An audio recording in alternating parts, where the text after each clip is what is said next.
Hello friends. मेरा नाम है योगेंद्र। आप सभी का स्वागत है अपने परिवार सक्सेस फॉर यू में। तो फ्रेंड्स, आज की हम क्लास में देखने वाले हैं सेमेस्टर थ्री जो कि आता है फ्रेंड्स ज्योग्राफी। ज्योग्राफी का आता है फ्रेंड्स सेमेस्टर थ्री ज्योग्राफी, जो कि आता है मेजर पेपर। इस मेजर पेपर आने की इसको ऑनर्स पेपर पुराने भाषा में बोला जाए ऑनर्स पेपर, या फिर नए भाषा में बोला जाए 5 ईयर एजुकेशन पॉलिसी में, मतलब 4 ईयर एजुकेशन पॉलिसी में इसको हम मेजर पेपर बोलते हैं ना। तो पेपर अगर आपका होगा ज्योग्राफी, तो आपके लिए ये इन सारे क्वेश्चन बहुत ही इंपॉर्टेंट होंगे। समझिए कि आपका क्वेश्चन यहाँ से सीधे जो भी आपको क्लास करवाया जाएगा इस चैनल के माध्यम से, जितने भी क्वेश्चन करवाए जाएंगे, आप समझ लिए कि इससे बाहर आपको एक भी क्वेश्चन नहीं पूछा जाएगा। समझे ना। सारा का सारा इंपॉर्टेंट क्वेश्चन रहेगा, तो आप लोग जरूर से जरूर सारे वीडियो को आप अंत तक जरूर देखिएगा। बहुत ही इजी लैंग्वेज में बतलाऊंगा, और सीधे समझिए कि आपको कुछ करना नहीं है। आप एक बार वीडियो को खाली देख लीजिए, उसके बाद खाली पॉइंट आप दिमाग में रखिएगा। उसके बाद ऑटोमेटिक आपका एग्जाम में लिखाने लगेगा। समझे ना। इतना समझ लीजिए कि अगर आप सेमेस्टर थ्री में है तो सेमेस्टर वन और सेमेस्टर टू भी आप दे चुके होंगे, तो आपके पास इतना नॉलेज है कि किस तरह से एग्जाम में लिखाता है। सिर्फ आपको पॉइंट ध्यान में रखना है। उसके बाद में इस प्रकार से मैं आपको समझाऊंगा कि आपका सारा का सारा क्वेश्चन दिमाग में आंसर जो कि है छप जाएगा। समझे ना। तो बहुत ही इंपॉर्टेंट क्वेश्चन बन जाता है। इस क्वेश्चन में देखिए क्या दिया हुआ है। बहुत सारे क्वेश्चन मैं कराऊंगा फ्रेंड्स, लगभग सेमेस्टर थ्री का ज्योग्राफी का लगभग फ्रेंड्स कम से कम तब 10 से लेकर 15 क्वेश्चन करवाऊंगा, और हर एक क्वेश्चन एक एक वीडियो में आपको मिलेगा। तो अगर सारे क्वेश्चन को अगर आप देख लेते हैं, तो आप इतना समझ लीजिए कि 80+% आपका आएगा ही आएगा एग्जाम में। समझे ना। इससे प्लस आएगा लेकिन इससे कम नहीं आएगा। सारा का सारा क्वेश्चन यहीं से आपको भिड़ेगा। समझे। तो सिर्फ क्वेश्चन पूछने का तरीका अलग होगा, लेकिन क्वेश्चन आपको यहीं से दिखने को मिलेगा एग्जाम में। तो जरूर से जरूर, और अभी तक चैनल को सब्सक्राइब नहीं किए हैं तो पहले नंबर तो चैनल को सब्सक्राइब कर लें, क्योंकि ऐसे ही इंपॉर्टेंट क्वेश्चन का वीडियो आपको मिलते रहेगा। और मैं बतला दूं कि ये वीव्यू यानी कि विनोबा भावे यूनिवर्सिटी हजारीबाग से ये रिलेटेड बहुत सारे क्वेश्चन है। समझे ना। मतलब कि ज्यादा अधिकांश चांस है कि ये वीव्यू का ही क्लास लिया जाएगा इसमें। वैसे तो बहुत सारी यूनिवर्सिटी में भी काम करेंगे सारे क्वेश्चन, लेकिन वीव्यू को ही देखकर बनाया गया है। समझे। तो देख लीजिए फर्स्ट क्वेश्चन में हम क्या डील करेंगे इस क्वेश्चन में। तो भारत को धरातलीय स्वरूपों के आधार पर विभाजित विभाजित कीजिए, यानी कि क्या बोला जा रहा है, भारत जो कि इंडिया है उसको धरातल स्वरूप पर विभाजित कीजिए, तथा एक विभागों के धरातलीय स्वरूप का विश्लेषण कीजिए। यानी कि क्या बोला जा रहा है, क्वेश्चन को आप पहले समझिए। क्वेश्चन को जब समझ लीजिएगा ना, तब आपका आंसर ऑटोमेटिक है कि आपका दिमाग में छप जाएगा। आप पहले क्वेश्चन को समझिए, एक बार दो बार तीन बार पढ़िए, आपको क्वेश्चन समझ में आ जाएगा। उसके बाद आपका सीधा आंसर लिखाना स्टार्ट हो जाएगा। देखिए क्वेश्चन में क्या बोला जा रहा है, भारत का धरातलीय स्वरूप क्या है। तो कहाँ कहाँ पे पर्वत है, कहाँ पे पठार है, कहाँ पे तट है, कहाँ पे मिट्टी किस प्रकार का पाया जाता है, सारा समझिए कि धरातलीय स्वरूप का ये हो गया डिफिनेशन। और यहाँ पे क्या बोला, इनके विभाजित विभाजित यानी कि उनको बांटकर अध्ययन मतलब कि विश्लेषण कीजिए, और उनमें से मतलब कि समझिए कि मुख्यतः जितने भी विभाजित आप कीजिएगा, उनमें से एक विभाग पर आपको मतलब कि अच्छे पूर्वक मतलब विस्तार पूर्वक वर्णन करके बतलाना है। समझे ना। ऐसा नहीं कि सभी के सभी जितने भी भागों में विभाजित कीजिएगा, सभी का आपको वर्णन करना है। समझे ना। तो देखिए हम इसमें भी एक ही का किए हैं। देखिए यहाँ पे उत्तर में हम क्या लिखेंगे, आपको जिस तरह से पॉइंट बना बना कर लिखा गया, आप लोग प्रयास कीजिएगा इसी तरह से आप एग्जाम में भी लिखने का प्रयास कीजिएगा। समझे ना। इस तरह से आप लिखिएगा तो समझिए कि आपका नंबर, एक भी नंबर आपका कटने का चांस वहां से हट जाता है। समझे ना। आपको फुल में फुल नंबर आपको मिलेगा। तो देखिए इसका उत्तर में हम किस प्रकार से लिखेंगे, भारत को धरातलीय स्वरूप के आधार पर कितने भागों में, 5 भागों में, 5 मुख्य भौतिक विभागों में विभाजित किया जा सकता है। यानी कि क्या बोला जा रहा है, भारत को धरातलीय स्वरूपों के आधार पर 5 मुख्य भौतिक विभागों में विभाजित किया गया है। देखिए उनमें से 5 में से कौन कौन है, तो चलिए यहाँ पे देखते हैं। फर्स्ट में आता है उत्तरी पर्वतीय प्रदेश। नेक्स्ट में आता है उत्तर मैदानी एक सेकेंड फ्रेंड्स, पेन टैबलेट कुछ एक्स्ट्रा ही काम कर रहा है, थोड़ा सा 1 सेकेंड का टाइम दीजिएगा।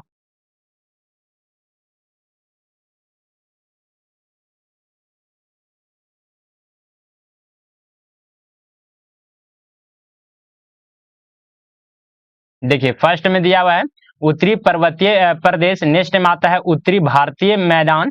नेक्स्ट में आता है दक्षिणी पठार, और नेक्स्ट में आता है पश्चिमी मरुस्थलीय प्रदेश, नेक्स्ट में आता है पूर्वी और पश्चिमी तटवर्तीय मैदान। देखिए कुछ यहाँ 5 मुख्य भागों में विभागों में विभाजित किया गया है। तो देखिए इन 5 विभागों को पहले नंबर हम शॉर्ट में देखते हुए चलते हैं। अब हम इनके एक विभाग दक्षिण पठार यानी कि क्या बोला जा रहा है, दक्षिण पठार का विश्लेषण करेंगे। देखिए यहाँ पे कितने विभाग हैं, 5 विभाग हैं। उसमें से हम यहाँ पे जो दक्षिण विभाग है इसके बारे में हम अच्छे से विस्तार पूर्वक जानेंगे, समझे ना। सो यहाँ पे हम लिख दिए हैं। उसके बाद देखिए यहाँ पे दक्षिण पठार को यहाँ पे मेन टॉपिक इसका बना दिए। उसका सब टॉपिक में आता है, सब हेडलाइन में आता है धरातलीय स्वरूप। धरातलीय स्वरूप क्या है, दक्षिण पठार का धरातलीय स्वरूप क्या है, उसके बारे में अब हम लिखेंगे। दक्षिणी पठार जिसे दक्कन का पठार भी कहा जाता है। दक्षिणी पठार को अन्य नाम क्या बोला जाता है, तो दक्कन का पठार भी बोला जाता है। भारतीय उपमहाद्वीप का एक विस्तृत क्षेत्र है। यहाँ त्रिभुजाकार है, मतलब यह त्रिभुजाकार है, और इसके उत्तर में सातपुड़ा और विंध्य पर्वत श्रृंखला।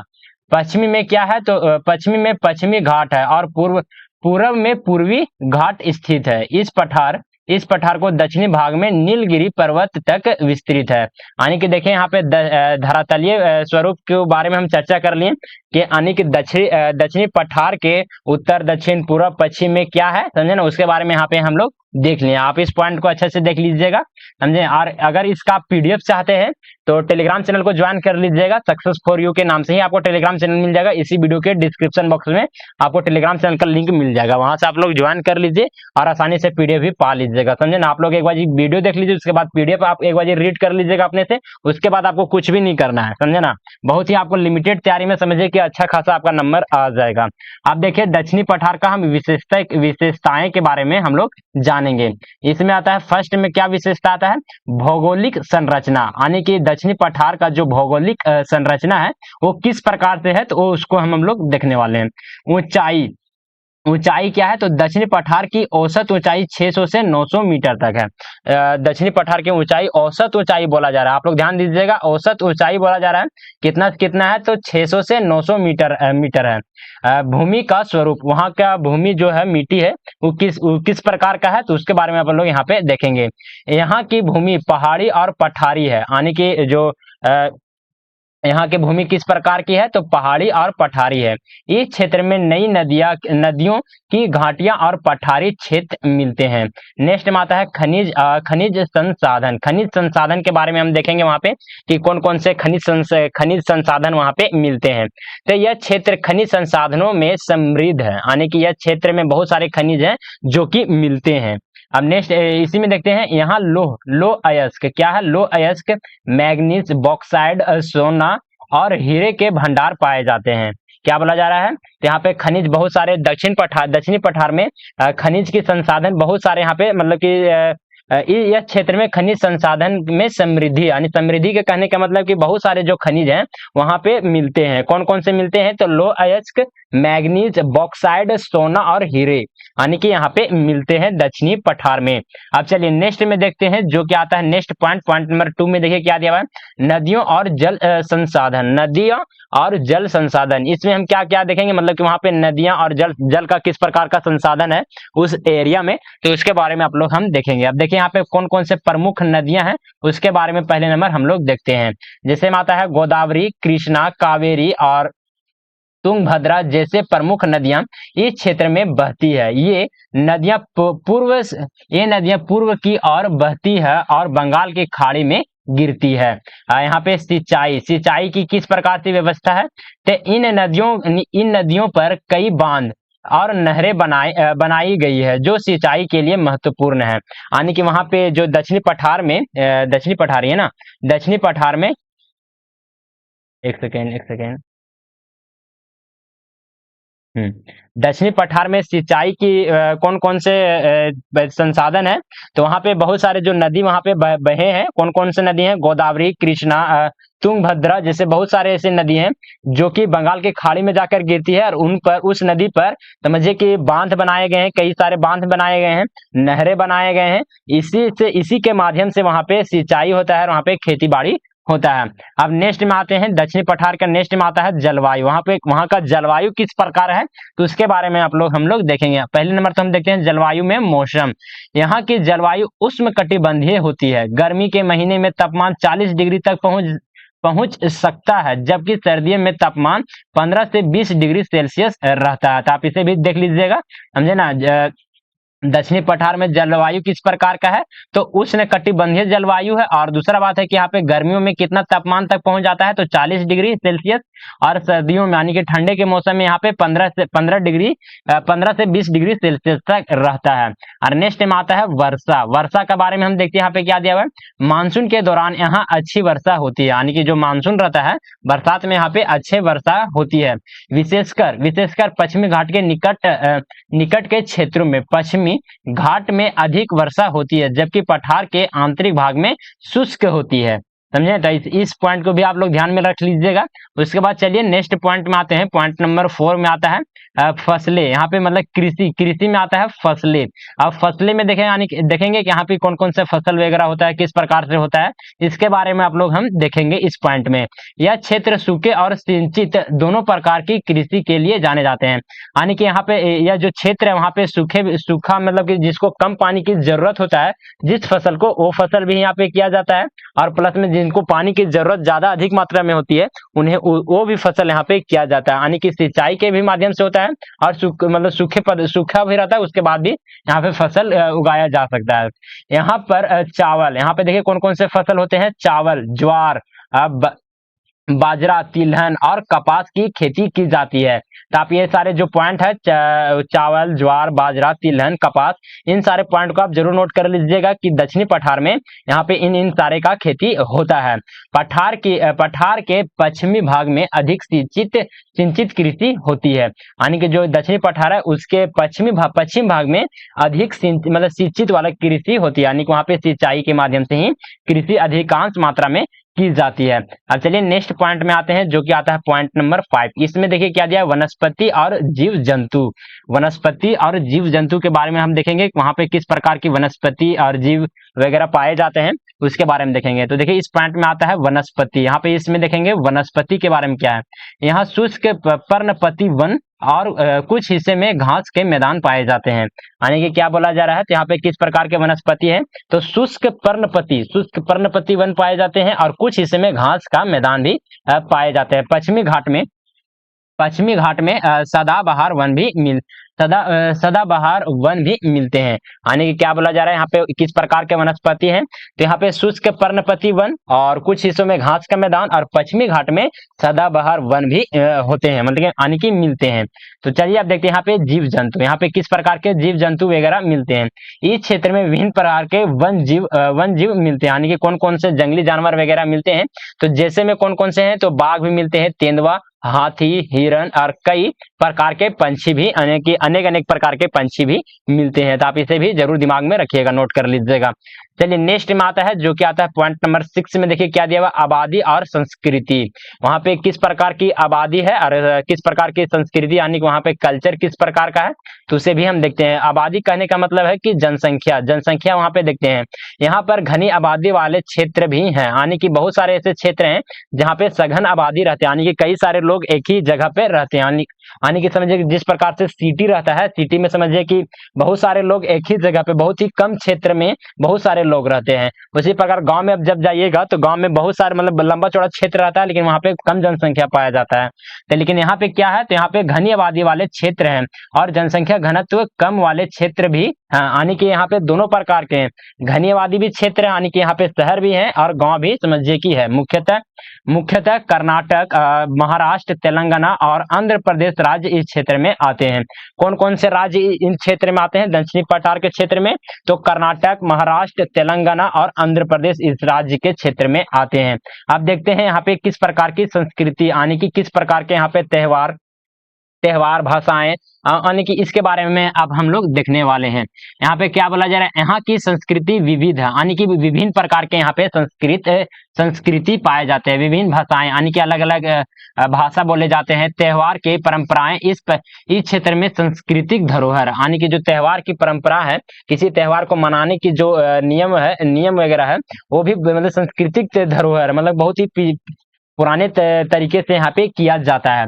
अब चलिए नेक्स्ट में आते हैं, जिसमें आता है धरातलीय स्वरूप का विश्लेषण। धरातलीय स्वरूप का विश्लेषण में आता है दक्कन का पठार। दक्कन का पठार के बारे में आप हम लोग जानने वाले हैं। इसमें देखिए क्या दिया हुआ है, दक्षिण पठार एक प्रमुख हिस्सा दक्कन का पठार है। इस क्षेत्र में कुछ प्रमुख विशेषताएं निम्नलिखित हैं। अब देखिए यहाँ पे हम क्या देखे थे, दक्षिण का पठार देखे थे। अब यहाँ पे दक्कन का पठार के बारे में हम लोग थोड़ा मोड़ा जान लेते हैं, समझे ना। बहुत ही लंबा वीडियो हो जाएगा, लेकिन आपको इतना टेंशन नहीं लेना है। अगर आप समझे कि 1 घंटा का वीडियो देखते हैं तो एटलीस्ट आपका 10 मिनट का भी कंटेंट अगर आपका दिमाग में रह जाएगा तो समझिए कि आप वहां पे एग्जाम में 3 से 4 पेज आप आराम से एक क्वेश्चन का फिल कर लीजिएगा। तो आप एटलीस्ट टाइम भले ही लग रहा है क्वेश्चन को देखने में, वीडियो बहुत ही ज्यादा लंबा आपको भले ही लग रहा होगा, लेकिन समझिए कि अगर आपका नंबर वहां पे दे रहा है तो फिर आप टाइम आप दीजिए, समझे ना। एटलीस्ट कम से कम 2 दिन एग्जाम रहता है, उससे पहले 2 दिन तो आप लोग एटलीस्ट टाइम दीजिए। 2 दिन में आप समझिए कि एक सब्जेक्ट आप कंप्लीट कर लीजिएगा। आप समझिए जितना तैयारी करवाया जाता है, समझे ना। 2 दिन में आप आराम से तैयारी भी एक बार पढ़ भी लीजिएगा, उसके बाद रिवीजन भी कर लीजिएगा, एग्जाम में बेहतर भी तैयारी हो जाएगा, समझे। चलिए देखते हैं दक्कन का पठार में फर्स्ट पॉइंट में है क्या आता है, तो भौगोलिक संरचना। वहां पे दक्कन के पठार के जो भौगोलिक संरचना है वो किस प्रकार से, इसके बारे में आप हम लोग देखने वाले हैं। यहाँ पे देखिए ऊंचाई और विस्तार, यहाँ पे कितना ऊंचाई है और उसका विस्तार किस प्रकार से है, उसके बारे में हम इसमें देखने वाले हैं। दक्कन का पठार लगभग 1000 किलोमीटर की लंबाई और 1000 किलोमीटर की चौड़ाई तक फैला है। इसका औसत ऊंचाई 600 से 900 मीटर है। अब इसमें आते हैं भूमि पठारी भूमि। पठारी भूमि में क्या क्या हो जाएगा, तो यहाँ की भूमि बेसाल्ट चट्टाने से बनी, यानी कि बेसाल्ट चट्टानों से यहाँ की भूमि बनी है, जो लाखों साल पहले ज्वालामुखी गतिविधियां के परिणाम स्वरूप बनी थी। बेसाल्ट चट्टान किन कारकों से बनता है, तो ज्वालामुखी जहां पे उद्गार होता है तो उससे लावा निकलता है, लावा निकलकर ठंडा होता है। उसके बाद देखिएगा कि बहुत ही उसमें धूल कण धूप फिर पानी वगैरह सारा पड़ता है, उसमें धीरे मतलब टूट फूट होता है। उसके बाद उसमें समझिए कि मिट्टी में थोड़ा थोड़ा परिवर्तन होने लगता है, तो उसी को समझिए कि बेसाल्ट चट्टान से बनी हुई है वहां की भूमि, यानी कि मिट्टी, समझे। अब यहाँ पे देखते हैं नदी प्रणाली, यहाँ पे किस प्रकार से नदी की विस्तार है उसके बारे में हम देखेंगे।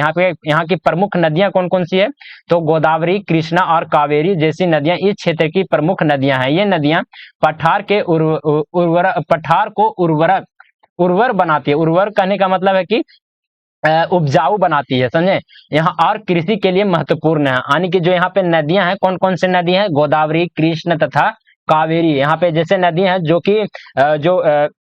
यहाँ पे जो नदियां जो बहती है वो वहां के मिट्टी के आसपास के जो मिट्टी है उसको उर्वर बनाती है, समझे ना। उर्वर बनाने का मतलब है कि उपजाऊ बनाती है, और उपजाऊ जहाँ का मिट्टी ज्यादा रहेगा वहां पे स्वाभाविक सी बात है कि वहां पे कृषि भी अच्छा होगा, वहां पे आबादी भी ज्यादा रहेंगे, समझे ना। वहां पे समझिए कि एक आर्थिक गतिविधि भी बहुत ही अच्छा तरीके से चलेगा। अब देखिए यहाँ पे जल संसाधन कौन कौन से हैं, यहाँ पे आने के जल का संसाधन किस किस प्रकार से वहां पे किया गया है, तो यहाँ पर कई बांध और जलाशय बनाए गए हैं जो सिंचाई और जल आपूर्ति के लिए उपयोगी है। यानी कि जल संसाधन में क्या क्या बनाए गए हैं, तो बांध बनाए गए हैं, जलाशय बनाए गए हैं जो कि सिंचाई और जल आपूर्ति के लिए उपयोगी, यानी कि लाभ मतलब कि होते हैं, वहां से लाभार्थी हैं। तो देखिए नेक्स्ट पॉइंट में आता है कृषि। वहां पे देखेंगे किन कौन कौन से फसल यहाँ पे होते हैं। फसलें में देखते हैं क्या दिया हुआ, इस क्षेत्र में कपास, तंबाकू, मूंगफली, ज्वार जैसे फसल उगाई जाती है। सिंचाई के साधनों के कारण यहाँ कृषि उत्पादकता बढ़ी है, यानी कि देखिए यहाँ पे उपजाऊ मिट्टी जहाँ पे ज्यादा रहेगा, समझे ना, वहां पे कृषि का भी जो उत्पादक है वो बढ़ जाता है। कौन कौन से है, तो कपास, तंबाकू, मूंगफली, ज्वार, इन और बहुत सारे फसल होते हैं, लेकिन मुख्यतः इन्हीं फसल का उत्पादन वहां पे किया जाता है, समझे। तो इसे भी आप ध्यान में रखिएगा। अब चलिए नेक्स्ट में आते हैं, नेक्स्ट पॉइंट में आता है वनस्पति और वन जीवन। इसमें देखिए क्या दिया हुआ है, वनस्पति यहाँ पे किस प्रकार से है, तो दक्कन पठार पर शुष्क पर्णपाती वन, घास के मैदान और कांटेदार झाड़ियां पाई जाती है। पश्चिमी घाट के निकट के हिस्से में सदाबहार वन भी मिलते हैं। वन जीव कौन कौन से हैं, तो यहाँ पे बाघ, तेंदुआ, हिरन, सियार और कई प्रकार के पंछी भी पाए जाते हैं।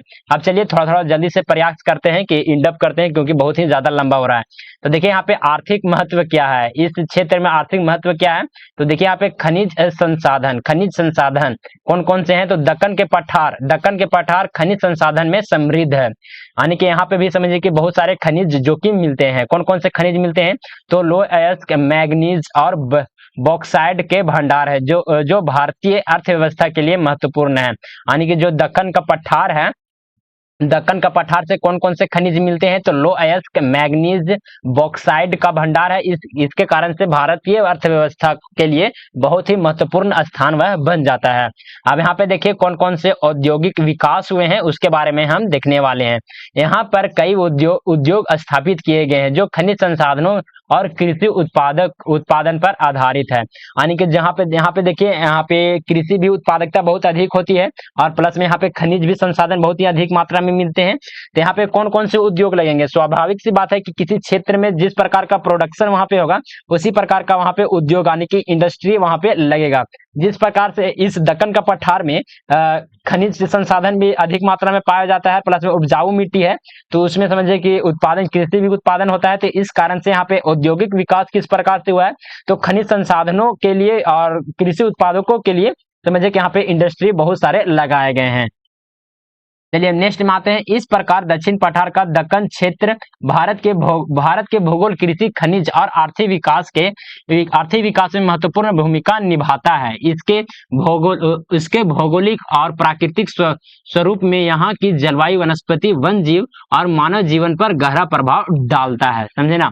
अब चलिए इस क्वेश्चन का लास्ट आंसर यहीं तक था। इसमें हम क्या किए, तो दो पॉइंट को इसमें हम डील कर दिए, समझे ना। दक्कन का पठार को भी डील कर दिए थे और किसको डील किए थे, नहीं, इसमें 2 पॉइंट, एक ही पॉइंट में 2 पॉइंट था। दक्षिण पठार में ही दक्कन का पठार को भी हम डील कर दिए थे और दक्षिण पठार को भी हम डील कर दिए थे। दक्षिण के पठार में ही दक्षिण के पठार में ही दक्कन का पठार आता है। थोड़ा सा मिसप्रोनाउंस हो रहा है, तो उसको आप देख लीजिएगा, समझे ना। समझे, तो इस पॉइंट को हम अच्छे से आपको डील करके बतला दिए। अगर आपको वीडियो अच्छा लगा होगा तो प्लीज चैनल को लाइक करें, चैनल को सब्सक्राइब करें, वीडियो को लाइक करें, अपने दोस्तों के साथ जरूर शेयर करें, ताकि उन्हें भी लाभ हो सके और प्लस में वो भी नंबर अच्छा खासा गेन कर सके। और आप तो कर ही लीजिएगा, अगर आप वीडियो का अच्छे से देखे होंगे ना तो आप कर ही लीजिएगा।